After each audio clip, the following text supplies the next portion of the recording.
Wait. Before diving into this jaw-dropping story of second chances, hit that like button, subscribe to the channel, and turn on notifications. You won't believe how this nightmare blind date led to a shocking revelation that changed everything. A disastrous blind date? Alexander Alex Sterling, CEO of a multi-billion-dollar tech empire, still couldn't process what had just happened. When he suddenly crossed paths with his former employee, now a single mother fighting for survival, that accidental encounter shattered everything he thought he knew. Alex sat rigid in his leather seat at the Biltmore, one of Manhattan's most exclusive venues, facing a woman who wouldn't stop talking. She was beautiful, dressed in designer silk, and clearly interested in his status. But Alex couldn't focus on a single word. Every syllable felt fake. And then I told my stylist I needed something far more exclusive, you know, because when you attend events at that level, you simply cannot show up in just anything. The woman, Tiffany, toyed with her wine glass, her eyes sparkling with practiced charm. Alex nodded automatically, his mind 3 years in the past, to the day Chloe Harrison had vanished. Chloe, his personal assistant for 2 years, the one person in his demanding life who seemed to understand him without any explanation. The only one who looked at him like he was just Alex, not Alex Sterling, the tech mogul. One day, without warning, without a word, she'd resigned. She sent an email at 11 p.m., simply stating she wasn't coming back. She was sorry. She hoped he understood. He hadn't understood. Not then. Not ever. He'd tried calling. Her phone was disconnected. He went to her apartment. She'd moved out. He asked everyone he knew. No one had answers.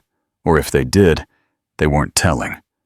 For 3 years, Alex had lived with that gnawing absence, that single, unanswered question. Why? Alex, are you even listening to me? Tiffany's voice sliced through his thoughts. He blinked, forcing a smile that felt like sandpaper. My apologies. Yes, I hear you. Tiffany eyed him, her expression shifting between annoyance and amusement. No, you weren't. But it's fine. I know men like you have a lot on your mind. Men like you. That damned grating phrase, as if he were a category, not a person. Men like me? He repeated, his tone neutral. Tiffany leaned forward, attempting a seductive smile. Successful men. Powerful. With massive responsibilities. I understand you can't just switch off. But there was a look in her eyes, a predatory glint, that told Alex she understood nothing. All she saw was his wealth, his status, his name. She didn't see him, and God, he was tired of it. Tiffany, he said, his voice flat. I'm sorry, but I don't think this is going to work. She froze, clearly stunned. What? Alex placed his napkin on the table and stood up. Thank you for accepting the date, but we're not compatible. I'll cover the check. Enjoy your dinner. He didn't wait for a response. He turned and strode toward the exit, feeling the collective gaze of Tiffany and half a dozen other diners burning into his back. He didn't care. He just needed out. He needed air. He was halfway to the revolving door when he slammed into someone. A sickening crash of plates, the sharp sound of glass shattering on marble, and a choked gasp. Alex instinctively recoiled, his hands raised. I am so sorry, And then he saw her. Chloe. She was on her knees, desperately trying to sweep up the remnants of a tray loaded with dishes. She was wearing the tight black and white uniform of the restaurant staff, her brown hair pulled back in a severe ponytail. She was thinner than he remembered. Deep, dark circles bruised the skin beneath her eyes, and her hands trembled as she fumbled with the broken porcelain. Alex was paralyzed, unable to move, unable to breathe. For 3 years, he'd imagined this moment. He'd mentally rehearsed everything he would say if he ever saw her again.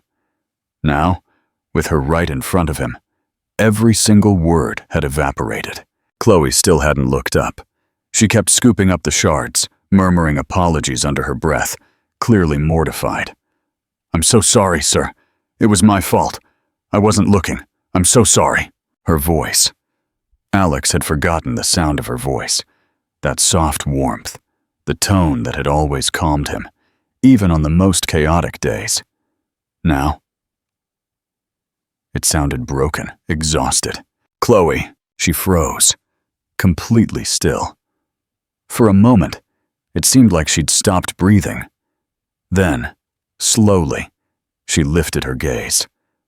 Her eyes met Alex's, and in that instant, he saw everything.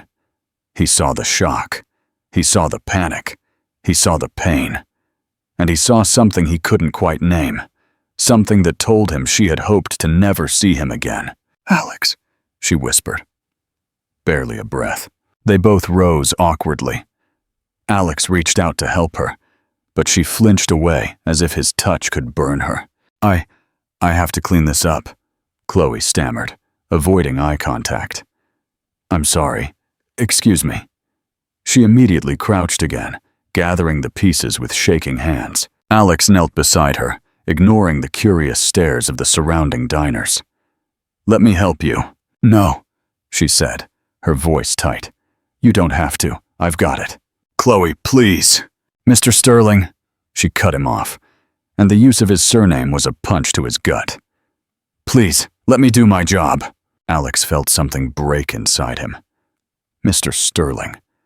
As if they were strangers, as if those 2 years had meant nothing. He stayed there, kneeling on the floor of a luxury restaurant, watching her pick up the pieces while his world silently crumbled. And then he saw her, a little girl, no older than 4 or 5, was sitting at a small table near the service area, where the staff normally kept their belongings. She had light brown hair pulled into 2 uneven pigtails, and she was coloring in a book with worn crayons. She wore a simple dress that had definitely seen better days, and she kept looking toward Chloe with a worried expression. Alex's heart stopped. "Is that?" he started, but couldn't finish the sentence. Chloe followed his gaze, and her face went paper white. She stood up abruptly, clutching the broken pieces in her hands. "I have to go," she choked out. "Please, excuse me." "Chloe, wait." But she had already turned, walking quickly toward the kitchen. Alex stood in the middle of the restaurant, his heart pounding so hard he could hear it in his ears. He looked back at the girl. She was watching him now, with those large, curious eyes that reminded him unsettlingly of someone. Alex didn't know what to do. He didn't know what to think. For 3 years, he had lived with the question of why Chloe had disappeared. Now, in a matter of seconds, that question had multiplied into a dozen more. Why was she waitressing? Why was she here, in this restaurant, clearly exhausted and struggling? And who was that little girl? The restaurant manager rushed over, apologizing profusely for the incident. Alex barely heard him. He dropped enough cash to cover any damages and headed for the exit. But before leaving, he looked one last time toward the girl. She had gone back to coloring, but she kept glancing at the kitchen door, clearly waiting for Chloe to return. Alex left the restaurant feeling like he'd been hit by a truck. He got into his black sedan, but didn't start the engine.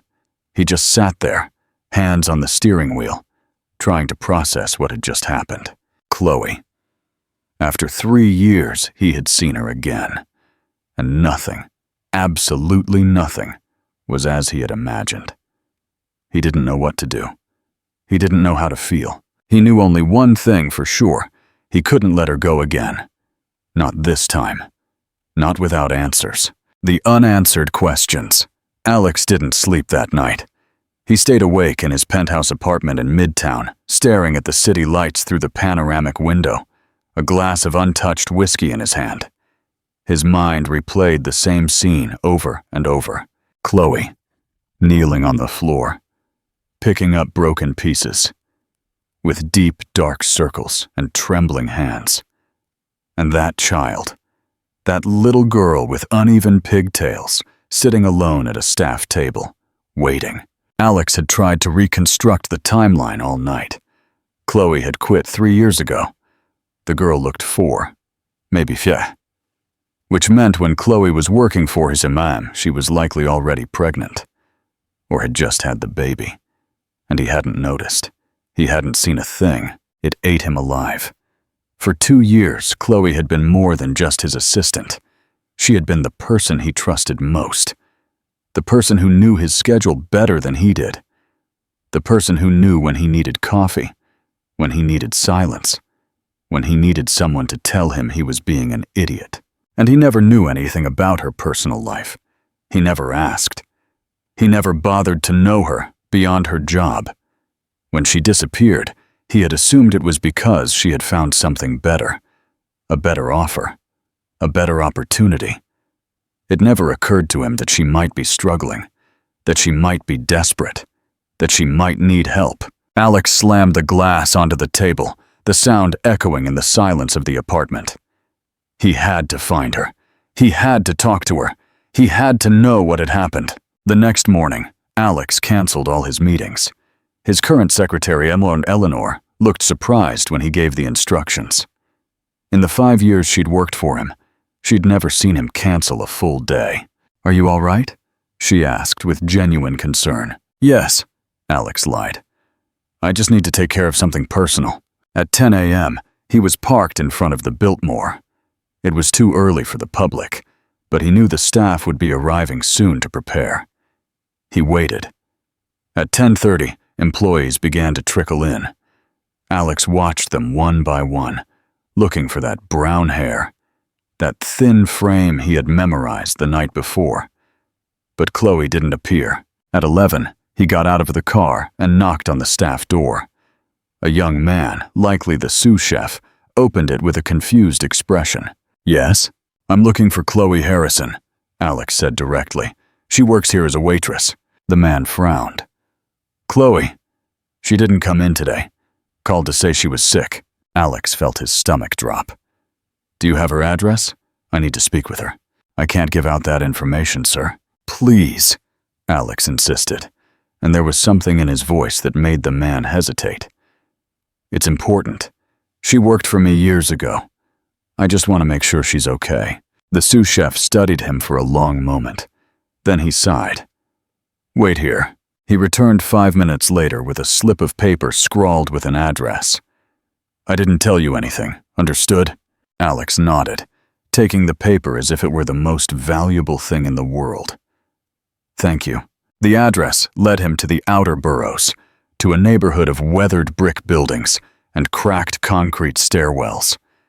Alex drove for almost an hour, moving further and further away from the polished world he was used to. The streets became narrower, noisier, the buildings older, more run down. He finally arrived at a 4-story apartment complex with peeling paint and metal fire escapes. Chloe's apartment was on the 3rd floor. Alex climbed the stairs slowly, feeling each step take him further from his comfort zone. When he reached the door marked with the number he'd been given, he stood there for several seconds, not knowing exactly what to say. Finally, he knocked. Silence, then light footsteps. The door opened just a few inches, stopped by a security chain. Chloe appeared in the gap, and when she saw him, her face crumpled in disbelief. "No," she said immediately. "You can't be here. Chloe, please. How did you get my address?" Her voice trembled with a mixture of fear and fury. "That doesn't matter," Alex replied. "I just want to talk to you. I have nothing to talk about with you." She tried to close the door, but Alex placed his hand against it. Not hard, just enough to stop her. "Chloe, you disappeared 3 years ago. Without explanation. Without a goodbye. Don't you think I deserve to know why?" She stared at him through the gap, tears welling in her eyes. "I don't owe you anything." "Maybe not," Alex admitted. "But I owe you something. I owe you at least to hear you out." "Hear me out?" She let out a bitter laugh. "You never listened to me when I worked for you." That hit him like a physical blow. "You're right, I know," he said quietly. And I'm sorry. But I'm here now, and I'm not leaving until we talk." Chloe closed her eyes, and a tear rolled down her cheek. For a moment, Alex thought she would slam the door in his face. But then he heard the little girl's voice from inside. "Mommy, who is it?" Chloe visibly tensed. "No one, sweetie. Go back to your cartoons." There was a pause, and then small footsteps fading away. Chloe opened her eyes and looked at Alex with an expression of utter defeat. "You have 5 minutes," she finally said, unhooking the chain. "And then you leave and never come back." Alex nodded, though he knew it was a promise he likely couldn't keep. Chloe opened the door just enough to let him pass, and Alex stepped into the apartment. It was small. Incredibly small. An open space that served as a living room and kitchen, with just enough room for an old sofa, a folding table, and a 2-burner stove. There was one door that likely led to the only bedroom. The walls were bare except for a few children's drawings taped up. The girl was sitting on the sofa, watching cartoons on a small television that looked at least 10 years old. When Alex entered, she looked up at him with those large, curious eyes he had seen the night before. "Hello?" the girl said shyly. Alex felt his chest tighten. "Hello. Lily, go to your room," Chloe said, her voice tight. "But I'm watching. To your room." The girl, Lily, lowered her gaze and shuffled off the sofa. She shot Alex one last cautious look before disappearing behind the bedroom door. Chloe crossed her arms, clearly on the defensive. "Start talking. The clock is ticking." Alex looked around the apartment again, trying to process it all. "How long have you been living here?" "That's none of your business." "Chloe, 3 minutes," she interrupted him. Alex took a deep breath, trying to find the right words. "Why did you resign?" Chloe let out a humorless laugh. "That's your question? After 3 years?" "It's one of them," Alex admitted. "But yes, I want to know why you left." Chloe stared at him for a long moment, and something in her expression hardened. "I left because I had no choice." "What does that mean?" "It means," she said, her voice cracking, "that I was pregnant, that I didn't have the money to take care of a baby, that I was working 14-hour days for you and could barely afford my rent, that I asked for a raise, I asked for better hours, I asked for help, and you didn't even hear what I was saying." Alex felt the air leave his lungs. I don't remember that." "Of course you don't remember it," Chloe said bitterly. "Because to you, I was just another employee, just someone who solved your problems. I was never a real person with real problems." "That's not true." "No?" she interrupted him. "Then tell me, Alex, when's my birthday?" He remained silent. He didn't know. "What's my favorite color? Where am I from? Do I have siblings? Are my parents alive?" Each question was a stab. "You don't know," Chloe continued, her voice trembling. "Because you never asked. In 2 years, you never asked me anything about myself. All you cared about was that I showed up early, did my job, and made your life easier." "Chloe, I'm so sorry." "I don't want your apology," she said, and the tears finally began to fall. "I want you to leave. I want you to leave me alone. I want you to go back to your perfect life and forget about me, just like you did for 3 years. "I haven't forgotten you," Alex said with intensity. "Not a single day." Chloe looked at him with incredulity. "What?" "I looked for you," he admitted. "For months I searched. I went to your old apartment. I called all your contacts. I hired someone to find you. And they told me you didn't want to be found, that you had made it clear you didn't want anyone from your previous life to know where you were." Chloe looked away. "I had my reasons." "I know," Alex said softly. "And I'm not here to judge you. I'm here because I saw you last night, and I realized you're struggling, and I can't just walk away knowing that. I don't need your pity." "It's not pity," Alex insisted. "It's, I don't know, responsibility, guilt, concern. But it's not pity." Chloe wiped her tears with the back of her hand. Your time is up. You have to go. Let me help you. No. Chloe, I said no.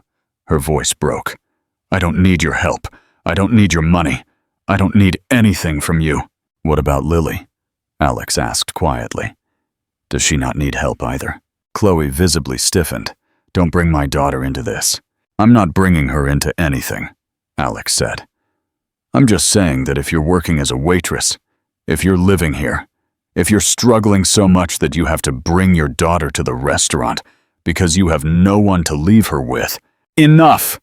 Chloe cut him off, her voice cracking. Enough! She covered her face with her hands, and the sobs she had been holding back finally broke through. Alex took a step toward her, but stopped. He didn't know if he had the right to comfort her. Go, Chloe murmured between sobs. Please, just go. Alex pulled a business card from his pocket and placed it on the folding table. That's my personal number. If you change your mind, if you need anything at all, call me. Chloe didn't respond. She just kept crying with her hands covering her face. Alex walked toward the door, but before leaving, he turned one last time. I'm sorry, he said softly, for everything, and he left, gently closing the door behind him. As he descended the stairs, he could hear Chloe's crying through the thin walls, and he felt as if his heart had been ripped from his chest. Interaction point. The crossroads.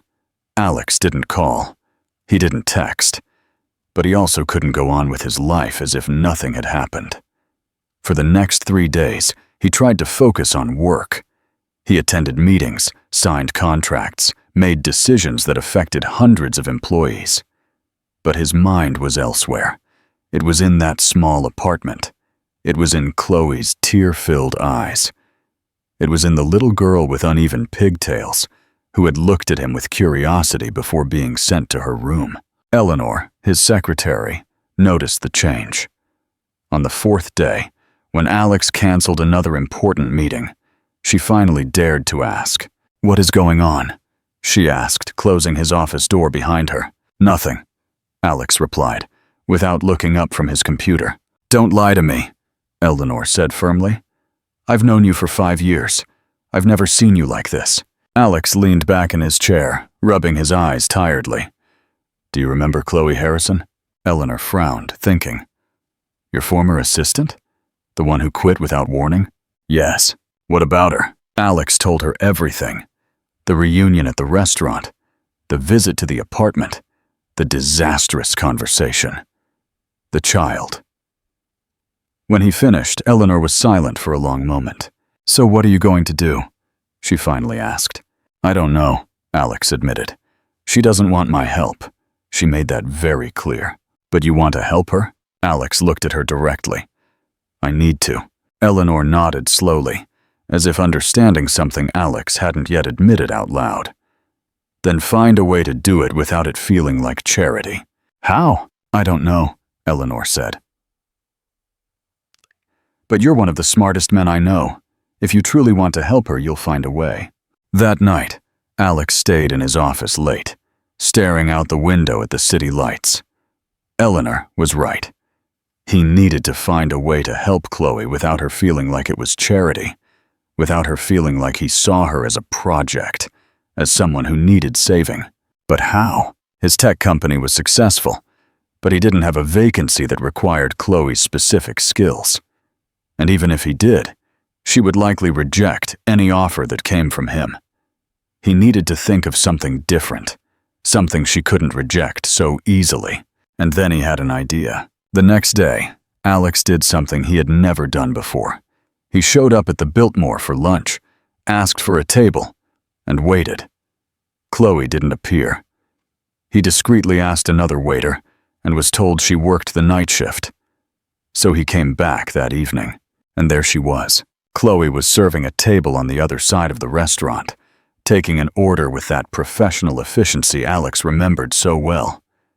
But she looked worn down, more exhausted than the last time he'd seen her. Alex waited for her to notice him, and when their eyes finally met, he saw her whole body tense. Chloe finished taking the order and walked straight toward him, her steps fast and determined. "What are you doing here?" she asked in a low voice when she reached his table. "I came for dinner," Alex replied. Simply, "Don't do this." "Do what?" "I have the right to dine wherever I please." Chloe clenched her jaw. "Alex, please don't complicate my life more than it already is." "I'm not here to complicate anything," he said calmly. "I just want to talk to you." "We already talked." "No, you talked. I listened, but I didn't get a chance to say what I need to say." Chloe looked around nervously, clearly worried that someone was watching. "I can't do this here. I'm working." "I know. That's why I'll come back when your shift ends." "No, what time do you get off?" Alex asked, ignoring her protest. Chloe looked at him with a mixture of frustration and desperation. 11. "I'll wait outside for you." 11, he repeated firmly. Then he picked up the menu. "Now, could you bring me the wine list?" Chloe opened her mouth as if to argue, but then simply turned and walked away stiffly. Alex watched her go, noticing the tension in her shoulders, the way she rubbed her temples as if she had a terrible headache. The rest of the dinner was awkward. Chloe avoided his table as much as possible, sending other waiters to serve him. But Alex didn't move. He ate slowly, ordered dessert, and asked for coffee. He stayed until the restaurant began to empty. At 11 o'clock sharp, he walked out and waited by his car. 20 minutes later, Chloe emerged from the staff door.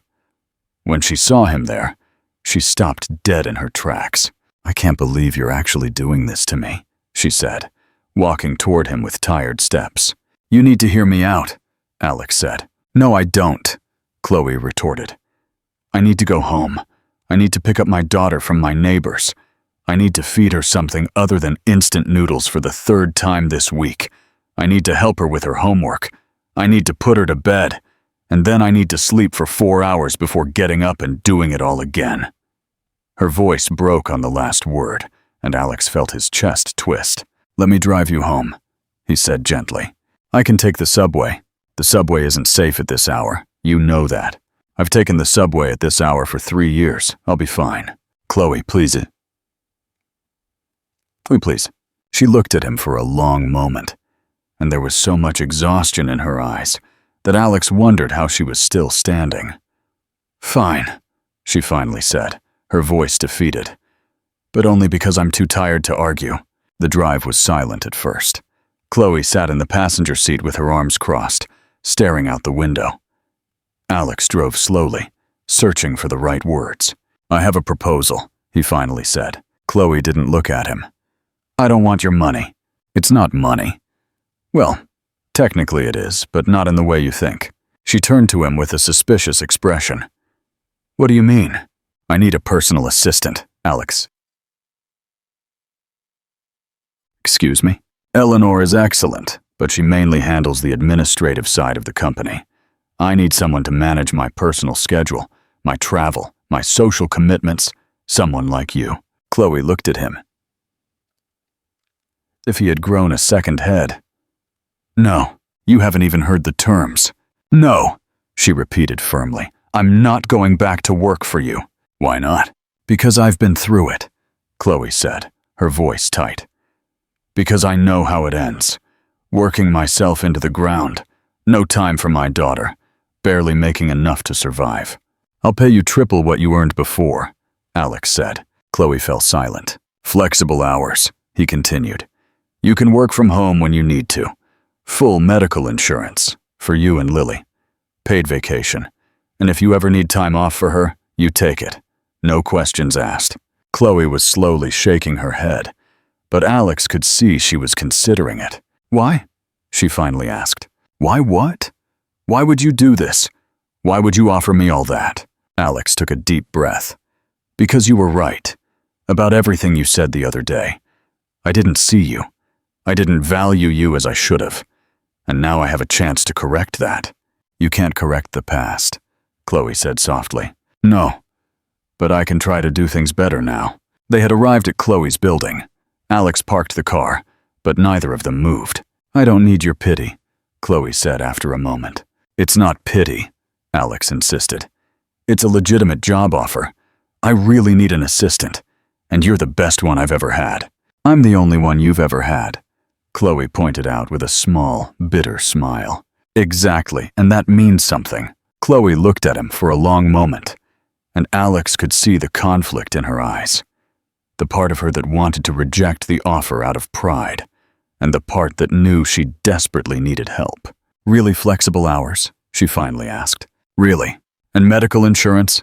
Full coverage. Includes dental and vision. Chloe closed her eyes, and when she opened them again, there were tears in them. Lily needs glasses, she admitted, her voice breaking. I haven't been able to take her to the optometrist because I don't have the money. And at school, they say she can't see the board properly. Alex felt something break in his chest. Then is that a yes? Chloe quickly wiped her tears. One condition. Name it. This is only work, she said firmly. Nothing personal. You are my boss. I am your employee. And that's how it stays. Alex nodded, though a part of him knew it was an impossible promise to keep. Only work. Chloe opened the car door, but before getting out, she turned to him one last time. Thank you, she murmured. Don't thank me yet, Alex said with a small smile. You might end up regretting it. I already regretted working for you once, Chloe said. It can't be worse than that. And with those words, she stepped out of the car and walked toward her building without looking back.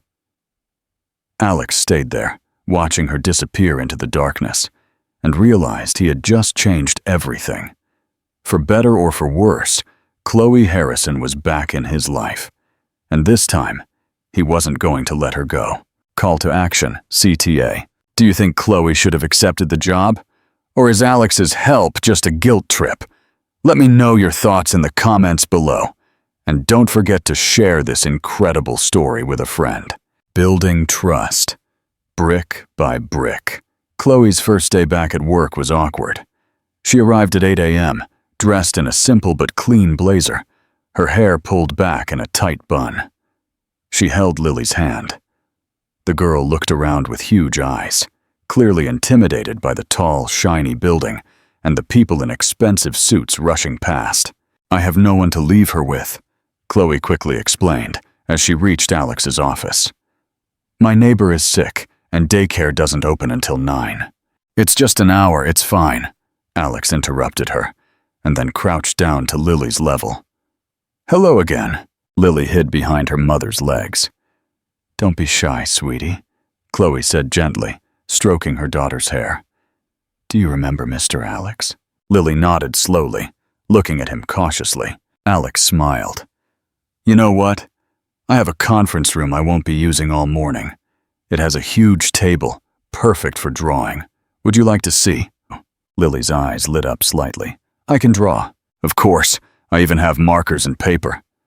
That wasn't entirely true, but Alex knew Eleanor could get them in minutes. Lily looked at her mother for permission. Chloe hesitated, clearly uncomfortable with the situation, but finally nodded. Okay, but you have to be good, all right? Yes, Mommy. Alex took Lily to the conference room, which indeed had a massive glass table.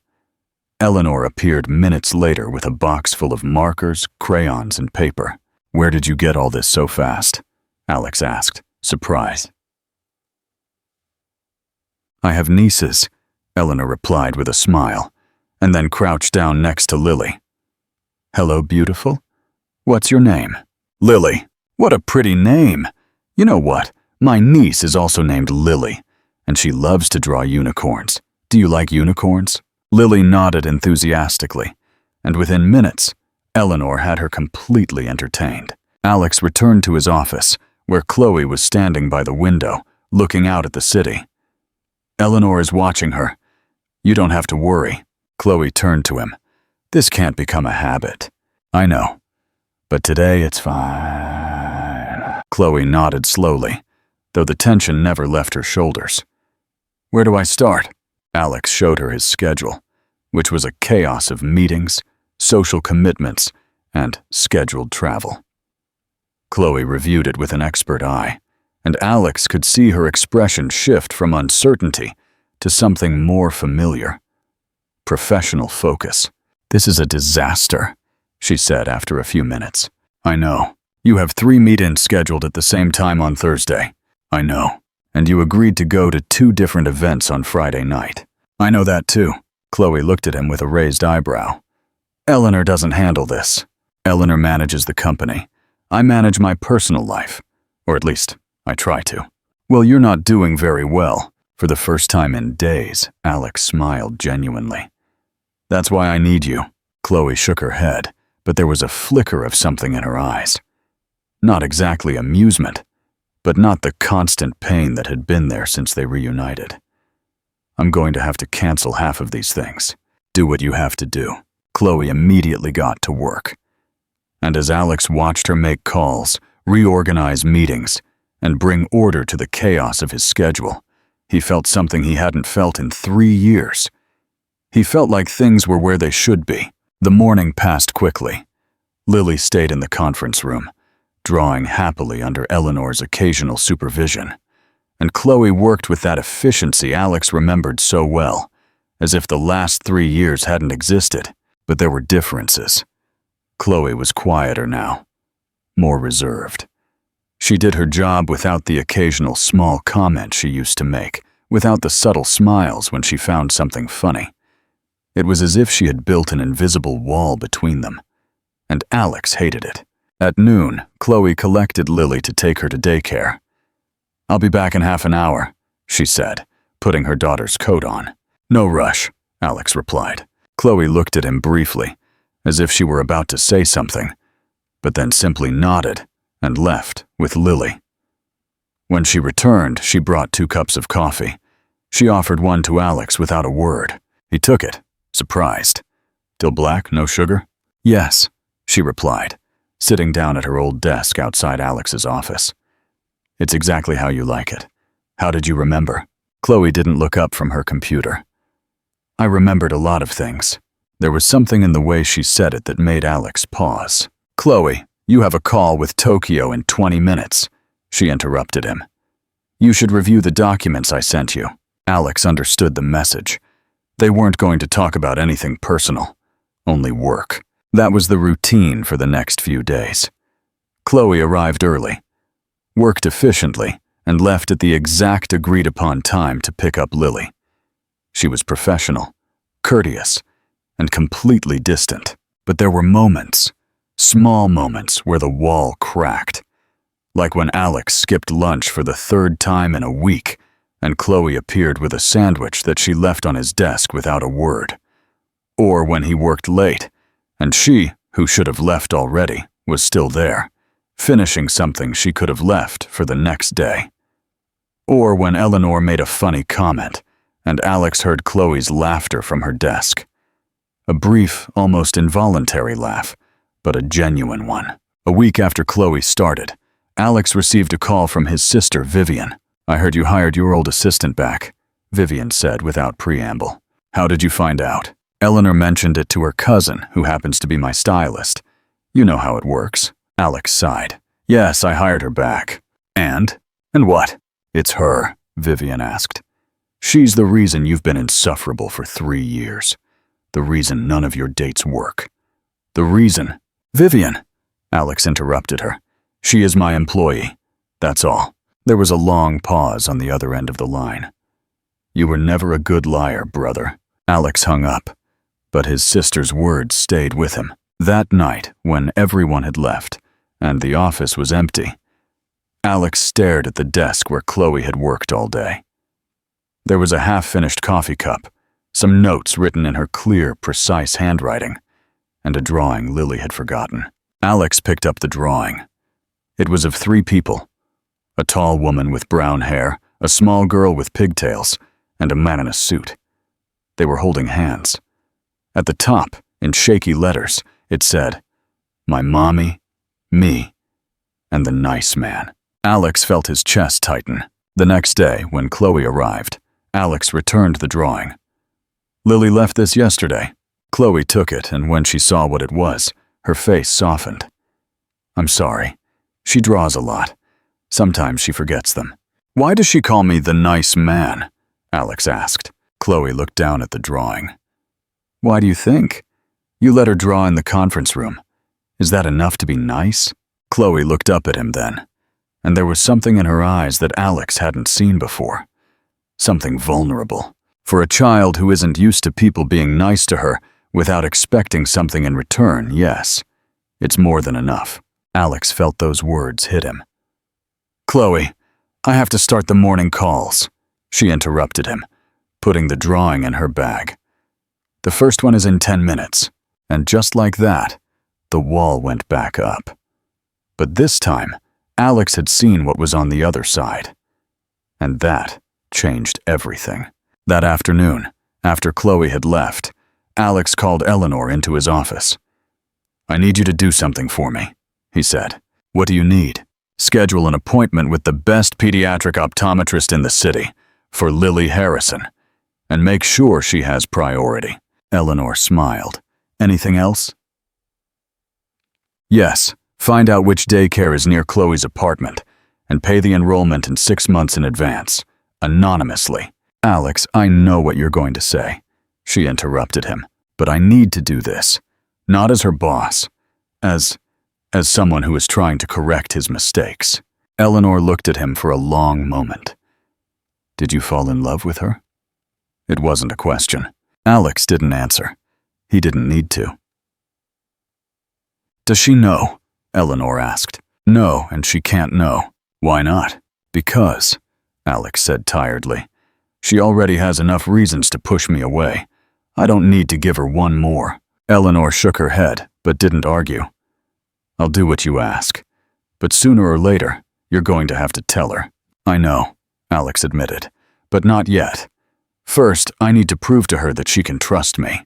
And after that, Alex looked out the window at the city stretching out below him. After that, I'll see if there's any chance she feels something for me.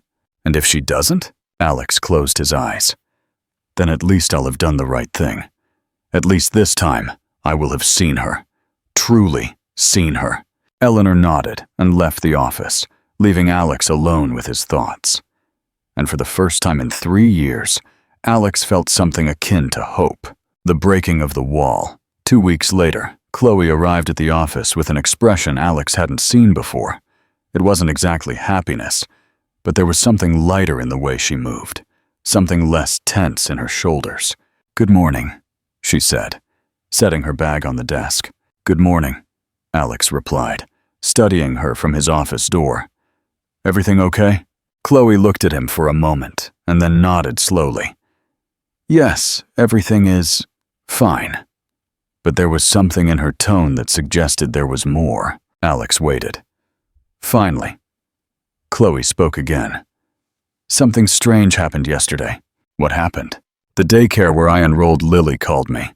They said someone paid the enrollment in 6 months in advance. Anonymously. Alex kept his expression neutral. That's great. Chloe narrowed her eyes. It was you. Why would you think that? Because I don't know anyone else who has that kind of money. And because right after I started working here, suddenly I have luck with these things. Alex shrugged. Maybe you are lucky. Alex, do you want me to give it back? Do you want me to cancel the payment and force you to find another solution for Lily? Chloe opened her mouth but said nothing, because they both knew the answer. You said this would be only work, Alex continued softly. And it is. But that doesn't mean I can't do good things for the people who work for me. This isn't just being a good boss, Chloe said, her voice trembling. This is helping someone who needs it, Alex suggested. Is that so terrible? Chloe closed her eyes, and when she opened them again, there were tears in them. Why are you doing this? Because I can, Alex answered honestly. And because I want to. I can't accept this. It's already done. You can't give it back. Chloe quickly wiped her eyes, clearly frustrated with herself for showing emotion. I don't know how to repay you. You don't have to repay me. It's not a loan. Then what is it? Alex looked at her directly. It's what I should have done 3 years ago when you asked for help, and I didn't listen. Chloe remained silent for a long moment. Then, without saying anything else, she sat down at her desk and started working. But Alex noticed she wiped away tears several times throughout the morning. That afternoon, when Chloe went to pick up Lily from daycare, Alex received another call from his sister. "I need you to come to dinner," Vivian said without preamble. "I don't have time. It's not optional. It's Mom's birthday. If you don't come, she'll never forgive you." Alex sighed. "When?" "This Friday. And before you ask, no, you cannot come alone. Mom is being unbearable about you needing to settle down. Bring someone. I don't care who. Invent a girlfriend if necessary. But do not come alone." Vivian hung up before Alex could protest. When Chloe returned an hour later, Alex was looking at his schedule with a worried expression. "What's wrong?" she asked, noticing his look. "I need a favor." Chloe immediately tensed. "What kind of favor?" "It's my mother's birthday this Friday. Family dinner. My sister insists I bring a date. And I was wondering if you could come with me, as my date." Chloe looked at him as if he had asked her to jump off a building. "What?" "As my +1. Technically, it falls under your responsibilities. Social events and such." "Alex, that's completely different." "Please," he interrupted her.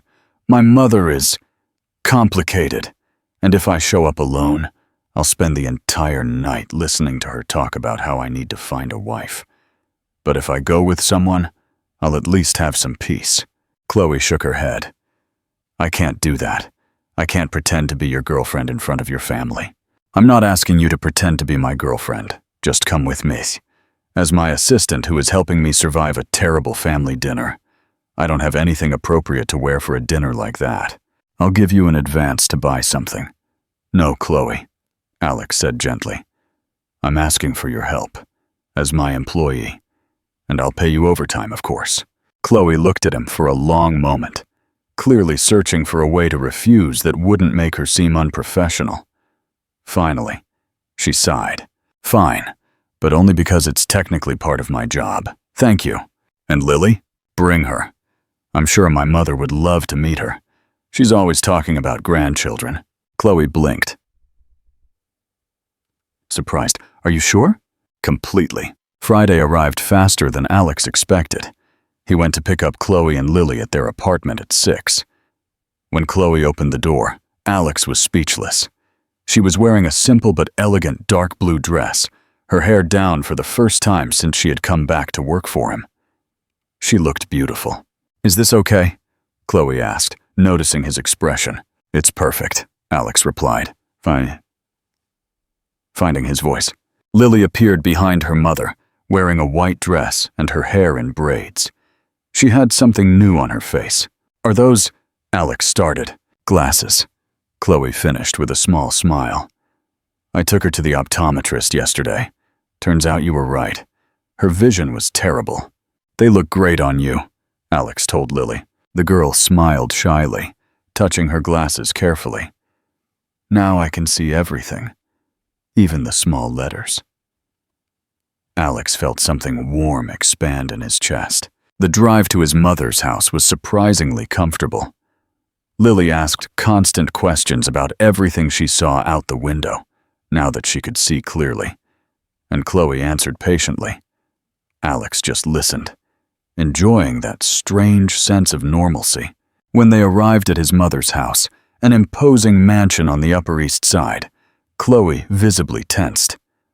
"Breathe," Alex said softly. "My family is intense, but they don't bite." "That's not very reassuring." Vivian opened the door, and her expression went from curiosity to genuine surprise when she saw Chloe. "You're Chloe," she said, making no effort to hide her interest. "The famous Chloe that Alex wouldn't stop talking about when you disappeared." "Vivian," Alex said warningly. "What?" "It's true. You were unbearable for months." Chloe looked at Alex with an inscrutable expression, but said nothing. "And who is this princess?" Vivian asked, crouching down to Lily's level. "Lily," the girl replied shyly. "What a beautiful name. Come on, I'm going to introduce you to my kids. They're about your age." Vivian took Lily's hand and led her inside, leaving Chloe and Alex alone at the entrance. "You talked about me?" Chloe asked quietly. Alex ran a hand through his hair, uncomfortable. "My sister exaggerates. It didn't sound like she was exaggerating. "Chloe, Alex, there you are." His mother's voice interrupted the conversation. Eleanor Sterling, elegant as always, appeared in the hallway with that air of authority that never left her. Her eyes immediately landed on Chloe. "Mother, this is Chloe Harrison, my assistant." "Your assistant," Eleanor repeated with a tone that suggested she didn't quite believe him. She extended her hand to Chloe. "A pleasure." "The pleasure is mine, Mrs. Sterling," Chloe replied politely. "And thank you for allowing me to bring my daughter." "You have a daughter?" Eleanor looked at Alex with a meaningful expression. "How charming. Alex never mentioned that." "Because she just started working for me again 2 weeks ago," Alex said quickly. "I see." Eleanor studied them both for a moment more, and then smiled. "Well, come in. Dinner is almost ready." Dinner was exactly as awkward as Alex had anticipated.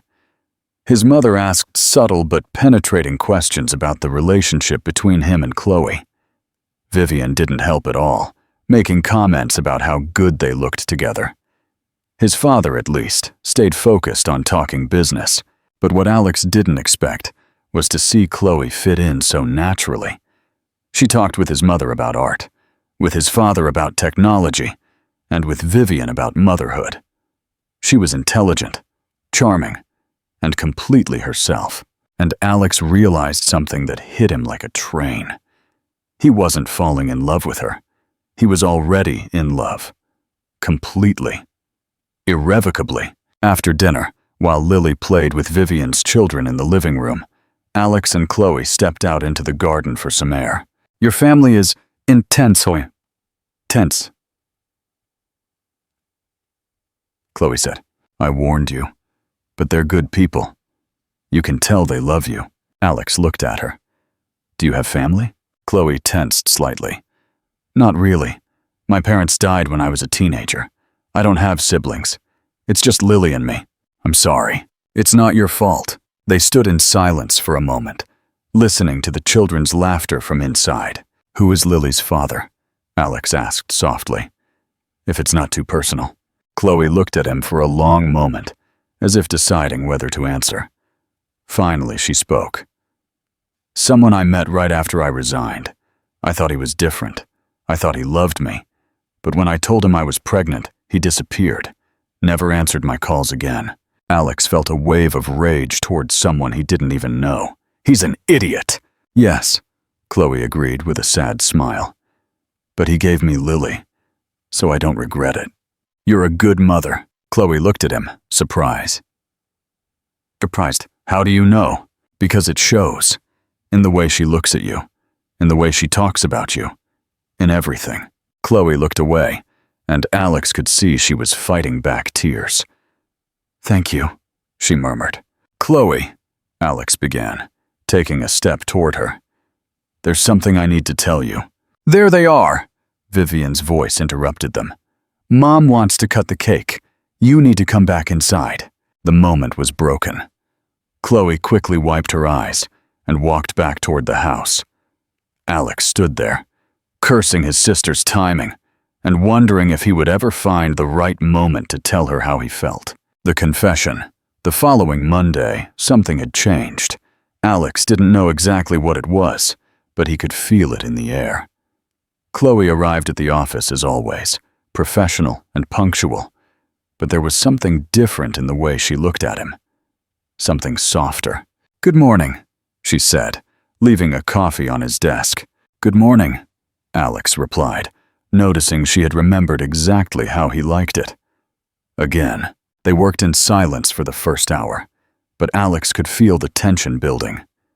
There was something he needed to say, something he had been holding back since the night of the dinner. Finally, mid-morning, Alex stood up from his desk and walked toward where Chloe was working. "Do you need something?" she asked, without looking up from the screen. "I need to talk to you." "I'm working, Alex, please." "It's important." She finally looked up, and something in her expression told him she knew what was coming. "Chloe, no. I love you," he blurted out before he lost his nerve. "And I know this complicates everything. I know I promised it would only be work. I know I probably should keep quiet. But I can't. Not after the other night. Not after seeing you with my family. Not after realizing I've been in love with you for 3 years and was too much of an idiot to admit it. Chloe froze, her eyes wide. What? When you resigned, Alex continued, the words tumbling out like a torrent. I thought I was going crazy. I couldn't understand why it hurt so much, why I couldn't stop looking for you, why no woman I met compared to you. And now I know. It was because I already loved you then. I was just too blind to see it. Alex, you can't.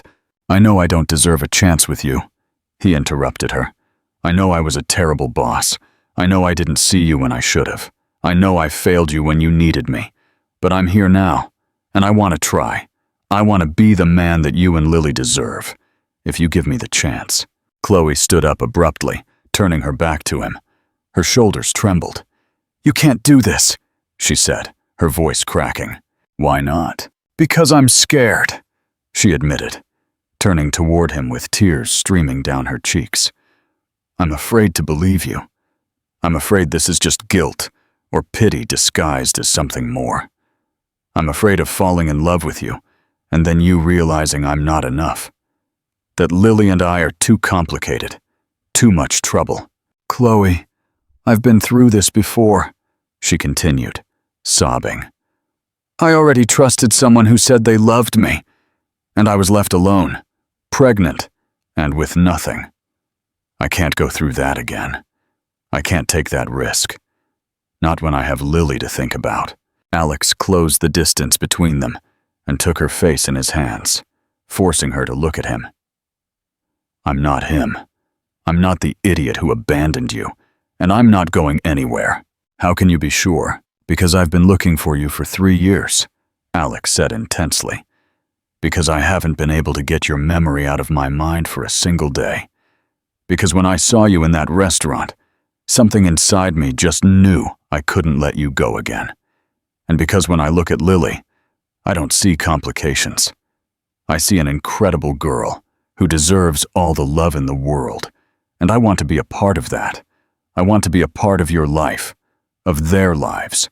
You don't have to answer now, Alex said gently. You don't have to decide anything. I just needed you to know how I feel. To know that this isn't pity, that this is real. Chloe closed her eyes, and fresh tears rolled down her cheeks. Alex wiped them with his thumbs, memorizing every detail of her face. I'm so scared, she whispered. I know, but you don't have to be scared alone. Let me be with you. Let me prove to you that you can trust me. Chloe opened her eyes and looked at him for a long moment, and then, slowly, she nodded. It was barely a movement, but it was enough. Alex felt something release in his chest. He leaned in slowly, giving her time to pull away if she wanted. But she didn't pull away. When their lips met, it was soft, tentative, as if both were afraid of breaking the moment. But then Chloe wrapped her arms around his neck, and the kiss deepened. It was a kiss that held 3 years of pain, loneliness, and longing. It was a kiss that healed and promised at the same time. When they finally broke apart, both were breathing heavily. Chloe rested her forehead against his, laughing and crying at the same time. This is crazy, she murmured. The best things always are, Alex replied with a smile. The office door suddenly opened. Eleanor walked in with documents in hand, stopped dead at the sight of them, and a huge smile spread across her face. Finally, she said simply. Eleanor, Alex started, but she raised her hand. I don't want details. I just want you to know that it was obvious to everyone but the two of you. And she left, closing the door behind her. Chloe let out a laugh, wiping her tears. Your secretary is very direct. It's one of her best qualities, Alex admitted. Chloe looked at him, and there was something new in her eyes, something close to hope. So what now? She asked. Now, Alex said, taking her hands. We take it one step at a time. No pressure, no impossible expectations. Just you, me, Lily, and time to figure out how this works. And the job? You'll continue to be my assistant. If you want. Or I can find you another position in the company. Whatever makes you most comfortable. Chloe thought for a moment. I want to continue being your assistant, but with clear boundaries between the professional and the personal. Any boundaries you want, Alex agreed. That afternoon, when Chloe went to pick up Lily, Alex went with them. Lily ran toward her mother with a drawing in her hands. Mommy, look! I drew our new house. Chloe took the drawing, confused. New house? Lily nodded enthusiastically. The teacher asked us to draw where we want to live.